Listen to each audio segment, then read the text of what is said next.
Good morning, everyone, and welcome to Wednesday morning. It's Stephen Whiteside here from theuptrend.com. In the pre-market this morning, things are fairly quiet. Stock index futures are slightly above fair value. Crude oil is higher, while gold is down another $7 in the pre-market. We've got durable good orders coming out at 8:30 this morning, and then we've got energy inventories coming out later in the morning. Let's start off with a little apology. I've been off for the last couple of days. I've had to take some unscheduled time off. I recently had the shingles vaccine, and it did not agree with me at all. So it's put me on my back for a couple of days now. So here we are back at work on Wednesday morning. Now, looking at the VIX, unlike the stock market, which is making lower highs and lower lows, the VIX is starting to make higher highs. And if we just go back across, we go back into the start of July, we made a high, then a higher high, and another higher high. And of course, that is bearish for the stock market. We're trying to break away from the 1875 level. Our next mathematical target is 2031, and if we were to break away from 1875, we'd also break away from the 200-day moving average. And if we continue to move up, that of course would be bearish for the stock market. Now, the US dollar index isn't helping the stock market that much at the moment. It made a new high yesterday, and it's gaining strength against not only the euro, but a lot of other major currencies around the world, including the British pound and the Japanese yen. Looking at the bond market, bonds continued to move lower on Tuesday. Bond yields continued to move higher on Tuesday. That, of course, is not good for the stock market. Looking at crude oil, we're coming off a new early warning signal up at the top of the panic zones here. We're trying to break down below 87.50. That hasn't happened yet. We've traded below it, but haven't closed below it. And we're trying to break out above 93.65. If we can do that, then 375 would be our next target to the upside, and we're trading higher in the pre-market this morning, so there's certainly a possibility of making a higher high on Wednesday. Now, looking down on crude oil, if we want to see a sell signal here, we need to close below 87.16 on Wednesday. That would give us a new sell signal for crude oil.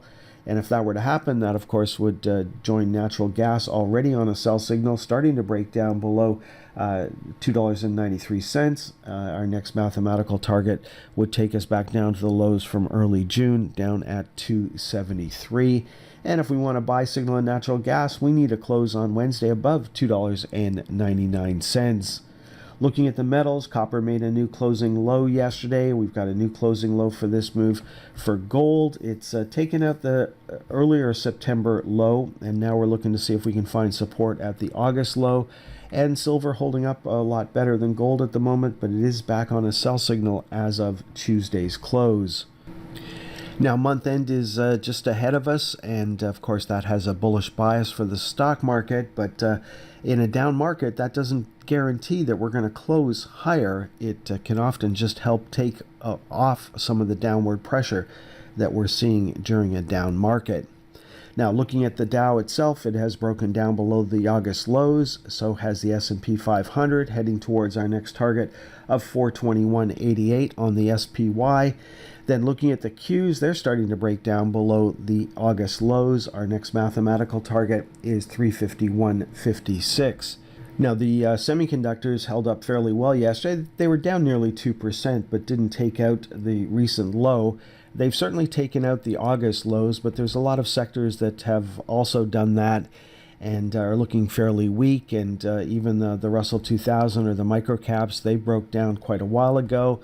Then when we look at consumer staples or retail or real estate or transports, they've all broken down below the August lows. So much of the market is slipping away at the moment.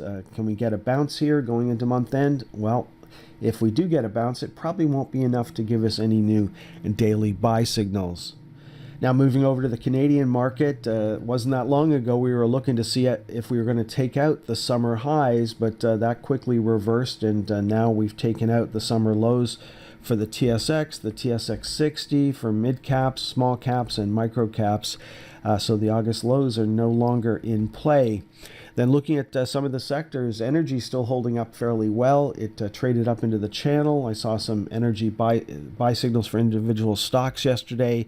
Financials heading down with the U.S. market. We're also seeing weakness in the gold sector, of course. and global mining or the base metals all were down yesterday, making new lows. We also saw a new low for industrials and a new low for this move for the infotech sector. And you can see we're just coming right down to the August lows. So we'll have to see if we can find some support there. And then trading right through the August lows is the real estate sector, and telecoms also have traded through the August lows. Okay, folks, that is all for this morning's presentation. Just a quick reminder and a prod. If you're short the market right now or you're long the bear ETFs, please make sure you take some money off the table and lock in some profits.